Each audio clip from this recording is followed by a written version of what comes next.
Assalamualaikum warahmatullahi wabarakatuh. Sebelumnya, izinkan kami memperkenalkan diri terlebih dahulu. Nama saya Nuraida Friani bersama rekan-rekan saya, Fofi Utari dan Mas Waria. Kami dari kelompok 12 akan menyajikan hasil observasi lapangan mengenai peran bimbingan konseling dalam memberikan pelayanan belajar di sekolah dasar. Adapun pemateri pertama yaitu Saudari Fofi Utari, pemateri kedua Saudari Mas Waria, dan pemateri ketiga saya sendiri Nuraida Friani. Baiklah, langsung saja kita masuk pada pemateri yang pertama. Assalamualaikum warahmatullahi wabarakatuh. Perkenalkan, saya Fofi Utari. Sebagai pemateri pertama akan menjelaskan tentang pendahuluan observasi lapangan, pengertian bimbingan dan konseling, serta bimbingan dan konseling di sekolah dasar. Yang pertama yaitu pendahuluan. Sama-sama kita ketahui, perkembangan arus globalisasi pasti akan mempengaruhi peran dan fungsi lembaga pendidikan, dan secara tidak langsung menjadi sebuah tantangan dunia pendidikan untuk mendampingi siswa, mengarungi dan mempersiapkannya. Bahkan, serangan modernitas harus segera diantisipasi dengan memposisikan siswa sesuai dengan semestinya, baik dalam keluarga, sekolah, maupun masyarakat. Globalisasi dengan kemajuan iptek sebagai ciri khasnya akan semakin keras mengguncang masyarakat dan dunia pendidikan. Layanan bimbingan dan konseling dalam bingkai pendidikan nasional diberikan bagi seluruh siswa yang menyangkut permasalahan pribadi, sosial, belajar, dan karir, mulai dari jenjang TK, SD, SMP, SMA, sampai dengan perguruan tinggi dalam rangka pengembangan diri. Guru pembimbing dapat ditempati oleh 3 kelompok, yaitu guru pembimbing murni, mengemban tugas pokok bimbingan dan konseling, guru mata pelajaran yang mendapatkan tugas tambahan sebagai pembimbing, dan guru pembimbing yang mendapatkan tugas tambahan untuk mengajar. Idealnya, guru pembimbing di sekolah adalah guru yang memiliki kewenangan sebagai guru pembimbing dengan latar belakang pendidikan bimbingan dan konseling. Namun demikian, apabila di sekolah memang tidak terdapat guru pembimbing, guru mata pelajaran dapat menempatkan diri sebagai guru pembimbing. Perlunya bimbingan dan konseling di SD pada dasarnya tidak lepas dari problematika perkembangan. Usia SD adalah masa mengenal lingkungan yang lebih luas sebagai tempat bersosialisasi. Anak SD belajar menyesuaikan diri dan hidup dengan aturan serta norma yang berlaku. Mereka mulai belajar memahami sebagai aturan, nilai, dan norma-norma di masyarakat sekolah. Permasalahan proses belajar siswa di SD dilakukan melalui proses modeling atau belajar sosial. Layanan bimbingan dan konseling yang diberikan di SD mencakup layanan bimbingan pribadi, sosial, belajar, dan karir. Layanan bimbingan dan konseling di SD bertujuan membantu siswa menemukan, memahami, serta mengembangkan pribadi yang beriman dan bertakwa kepada Tuhan Yang Maha Esa, mandiri, aktif, kreatif, serta sehat secara jasmani dan rohani. Dalam layanan bimbingan belajar, bimbingan dan konseling berupaya membantu siswa mengembangkan kebiasaan belajar yang baik. Secara umum, manfaat kajian peranan bimbingan dan konseling dalam memberikan layanan bimbingan belajar di SD adalah membantu guru dalam memberikan layanan kepada siswa agar mencapai perkembangannya secara optimal sesuai dengan bakat, kemampuan, dan nilai-nilai yang dimiliki. Secara khusus agar siswa dapat mengenal, memahami, menerima, mengarahkan, dan mengaktualisasikan potensi secara optimal, mengembangkan berbagai keterampilan belajar, serta mengembangkan suasana belajar yang kondusif dan memahami lingkungan pendidikan. Pengertian bimbingan dan konseling. Adanya pelayanan bimbingan di sekolah memberikan jaminan bahwa semua siswa mendapatkan perhatian sebagai seorang pribadi yang sedang berkembang serta mendapat bantuan dalam menghadapi semua tantangan, kesulitan, dan masalah yang berkaitan dengan perkembangan mereka. Pengertian bimbingan yaitu, bimbingan adalah suatu proses pemberian bantuan kepada seorang atau sekelompok orang secara terus-menerus dan sistematis oleh konselor agar individu atau kelompok individu menjadi pribadi yang mandiri. Adapun pengertian konseling adalah bentuk bantuan yang diberikan untuk individu melalui wawancara untuk menyelesaikan masalah kehidupannya agar individu tersebut mencapai kesejahteraan, dapat mengenal diri sendiri, lengkap dengan segala kemampuan yang dimilikinya, dan bantuan ini dapat diberikan oleh bimbingan dan konseling. Dapat disimpulkan bahwa bimbingan konseling merupakan proses pemberian bantuan yang sistematis dan kontinu dalam pembimbingan kepada yang dibimbing.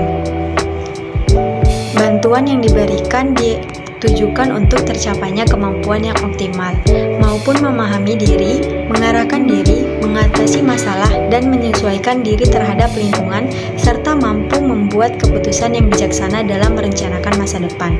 Untuk melaksanakan bantuan tersebut diperlukan personil atau orang yang memiliki pengetahuan, keterampilan, dan keahlian khusus serta pengalaman yang memadai dalam bidang bimbingan dan konseling. Maka jelaslah, layanan bimbingan di sekolah adalah suatu kegiatan profesi yang harus dilakukan oleh petugas profesional.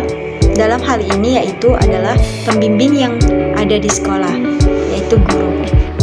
Bimbingan dan konseling di sekolah dasar. Seperti kita ketahui, siswa SD adalah individu yang berusia antara 6 sampai dengan 12 tahun yang berdasarkan tugasnya perkembangan berada dalam tahap perkembangan masa kanak-kanak sampai masa remaja awal. Dalam menghadapi masa perkembangan tersebut, siswa SD sebagai individu yang tumbuh dan berkembang pada masa kanak-kanak kadang-kadang menghadapi permasalahan dan menghadapi kesulitan yang membuat mereka memerlukan bantuan dari orang lain, khususnya kedua orang tua dan pendidik mereka. Ruang lingkup penyelenggaraan bimbingan dan konseling di SD terbagi dalam 4 fungsi, 4 bidang, 7 jenis layanan, dan 5 kegiatan pendukung bimbingan dan konseling. 4 fungsi tersebut adalah pemahaman, pencegahan, pengentasan, dan pengembangan atau pemeliharaan. 4 bimbingan meliputi bimbingan pribadi, sosial, belajar, dan karir. Sedangkan 7 layanan meliputi layanan orientasi, informasi, penempatan atau penyaluran, pembelajaran, konseling perorangan, bimbingan kelompok, dan konseling kelompok. Sedangkan 5 kegiatan pendukung meliputi aplikasi instrumentasi, himpunan data, konferensi, kasus, kunjungan rumah, dan alih tangan kasus. Dengan penempatan tenaga konselor di SD diharapkan beban guru dalam membimbing siswanya dapat terbantu. Pelayanan bimbingan dan konseling di SD diharapkan membantu siswa dalam menghadapi permasalahan dan menghadapi kesulitan, membantu siswa yang mengalami permasalahan, baik permasalahan perkembangan maupun permasalahan pembelajaran siswa. Assalamualaikum warahmatullahi wabarakatuh. Nama saya Mas Waria, NIM 0306192095. Di sini saya akan menjelaskan tentang problematika belajar siswa di SD. Belajar merupakan usaha mencapai sebuah tingkah laku yang diharapkan baik dalam bentuk kognitif, efektif maupun fisikomotif. Hasil dari belajar dapat dilihat semua nyata dalam bentuk penguasaan materi belajar, penggunaan pengetahuan dan keterampilan dan kemampuan menilai terhadap sikap dan perilaku dalam sebuah aspek kehidupan. Pada praktiknya, proses pendidikan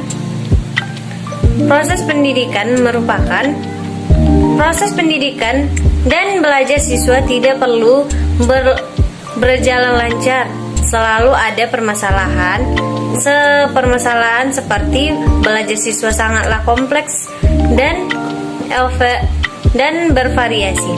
Mulai dari berbohong, pergi tanpa izin, mencuri, menyontek, kedisiplinan belajar rendah, motivasi belajar rendah, masalah penyesuaian diri, kesulitan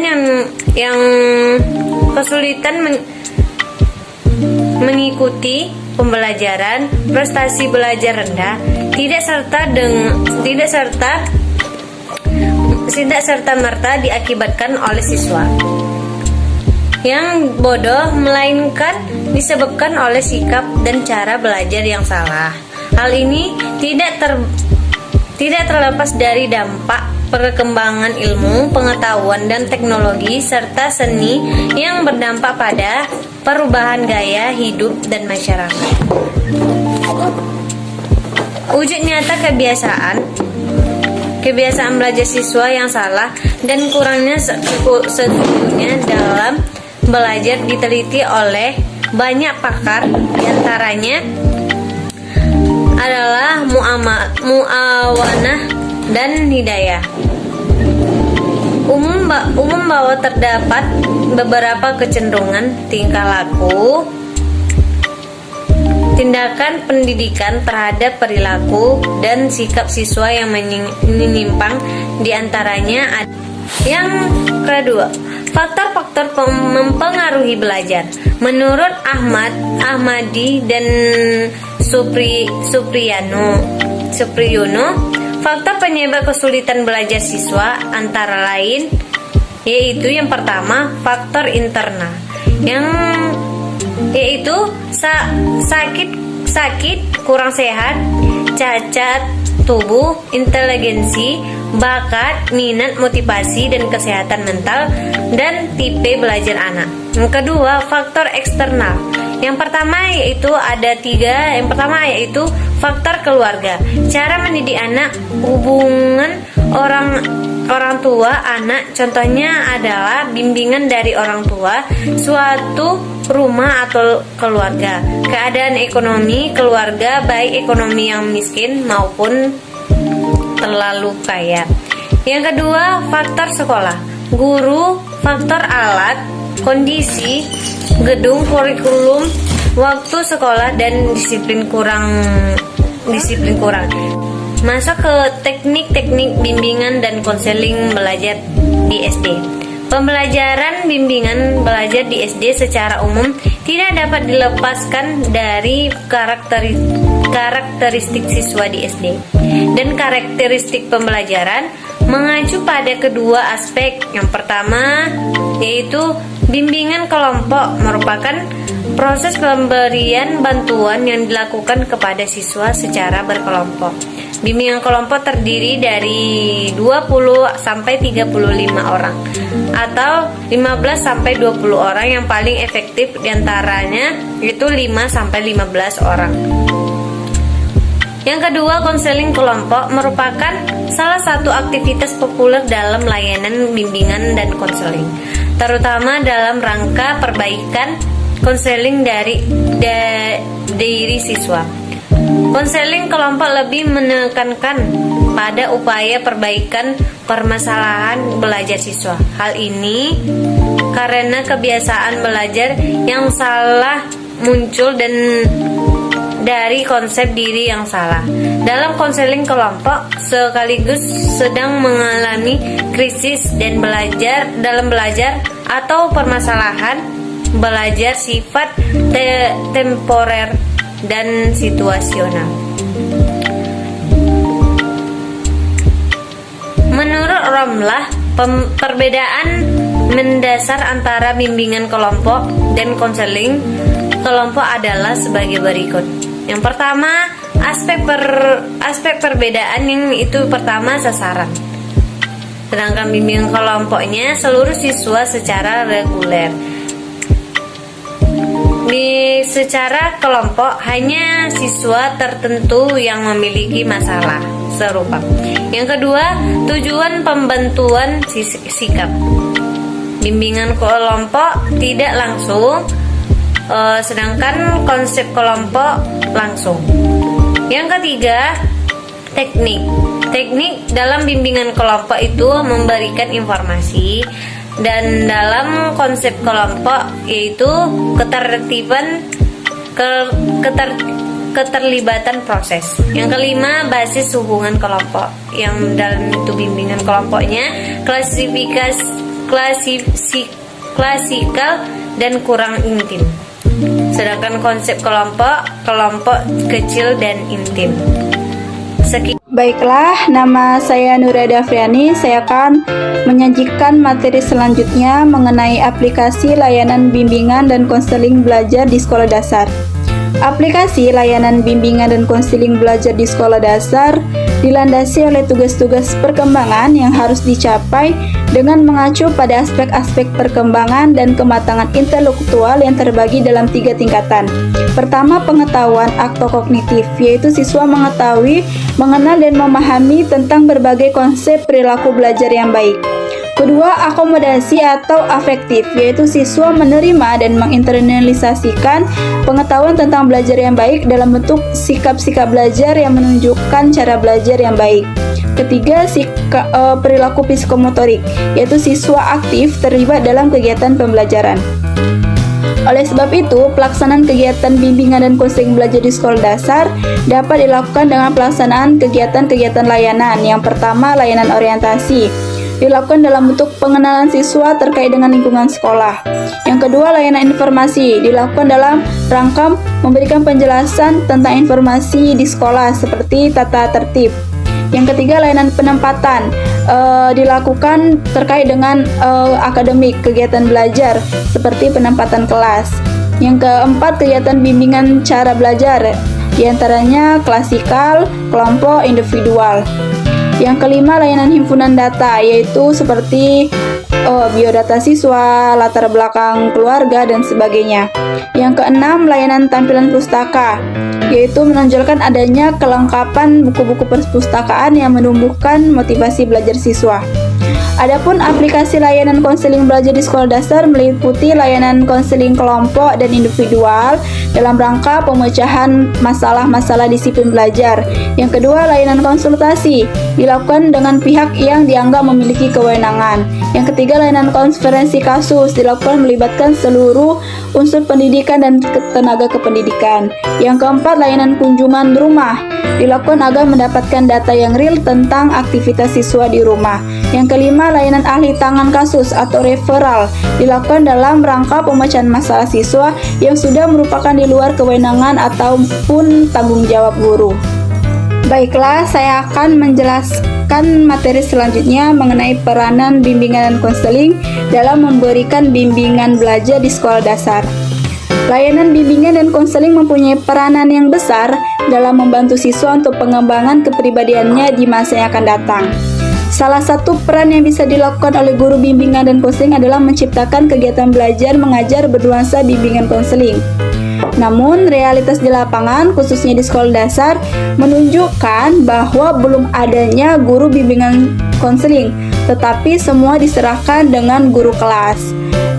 Sehingga pelaksanaan bimbingan konseling belum dapat dilakukan secara optimal, mengingat tugas dan tanggung jawab guru kelas sangat banyak. Sehingga memberikan tugas bimbingan konseling kurang membawa dampak positif bagi peningkatan prestasi belajar siswa. Oleh sebab itu, kegiatan belajar mengajar di sekolah dasar harus diintegrasikan dalam bimbingan dan konseling. Salah satu teknik pelaksanaan bimbingan belajar di sekolah dasar adalah melalui kegiatan belajar mengajar yang bernuansa bimbingan. Adapun prinsip-prinsip kegiatan belajar yang bernuansa bimbingan diantaranya: pertama, menciptakan iklim kelas yang bebas dari ketegangan dan menempatkan siswa sebagai subjek pengajaran. Kedua, menerima dan memperlakukan siswa sebagai individu yang memiliki harga diri dan memahami kekurangan, kelebihan, dan permasalahan. Yang ketiga, mempersiapkan dan menyelenggarakan kegiatan belajar mengajar sesuai dengan kebutuhan siswa. Yang keempat, membina hubungan yang dekat dengan semua siswa. Kelima, memahami setiap permasalahan dan hambatan siswa dalam belajar. Keenam, memberi bantuan dengan segera pada siswa yang mengalami hambatan. Ketujuh, membimbing siswa agar mengembangkan kebiasaan belajar yang baik. Kedelapan, memberikan umpan balik terhadap evaluasi. Dan kesembilan, menggunakan pendekatan pembelajaran PAIKEM. Bimbingan dan konseling belajar berupaya memfasilitasi siswa dalam mencapai tujuan belajar secara optimal. Layanan dan bimbingan konseling belajar diselenggarakan untuk membantu siswa dalam menghadapi dan menyelesaikan berbagai macam permasalahan yang ada, seperti kebiasaan belajar yang buruk, waktu belajar yang kurang disiplin, dan kesulitan belajar lainnya. Kesulitan-kesulitan inilah melatar belakangi perlu adanya bimbingan dan konseling belajar di sekolah dasar. Peranan bimbingan dan konseling belajar di sekolah dasar diharapkan semakin meningkat melalui para pendidik, yaitu guru kelas dan guru pembimbing dan konselir yang senantiasa dapat bekerja sama membantu siswa dalam menghadapi permasalahan dan menghadapi kesulitan dengan memanfaatkan segala sumber yang ada. Adapun kesimpulan mengenai hasil observasi lapangan, peran bimbingan dan konseling dalam memberikan layanan bimbingan belajar di sekolah dasar. Di sekolah dasar, kegiatan bimbingan konseling tidak diberikan oleh guru bimbingan dan konseling secara khusus seperti di jenjang pendidikan SMP dan SMA. Guru kelas harus menjalankan tugasnya secara menyeluruh, baik tugas menyampaikan semua materi pelajaran dan memberikan layanan bimbingan konseling kepada semua siswa tanpa terkecuali. Tugas guru kelas di sekolah dasar selain mengajar adalah menyelenggarakan kegiatan bimbingan terhadap seluruh siswa di kelas yang menjadi tanggung jawabnya. Hal itu mungkin dan sewajarnya demikian karena guru kelas yang merupakan pembimbing dan pengasuh utama setiap hari yang berada bersama siswa di kelas.